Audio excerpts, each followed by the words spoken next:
ప్రముఖ ఆభరణాల రిటైల్ విక్రయ సంస్థ లలిత జ్యువెలరీ మార్ట్ లిమిటెడ్ ఐపీఓకు వస్తోంది.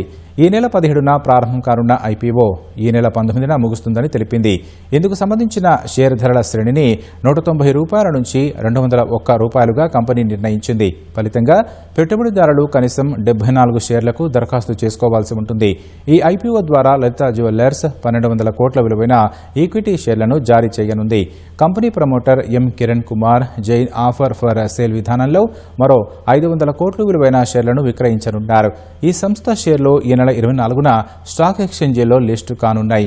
దక్షిణ భారతదేశంలో అగ్రగామి ఆభరణాల విక్రయ సంస్థగా ఉన్న లలిత జ్యువెలరీకి తెలంగాణ, ఆంధ్రప్రదేశ్, తమిళనాడు, కర్ణాటక, పుదుచ్చేరిలోని 51 నగరాల్లో మొత్తం 61 స్టోర్లు ఉన్నాయి.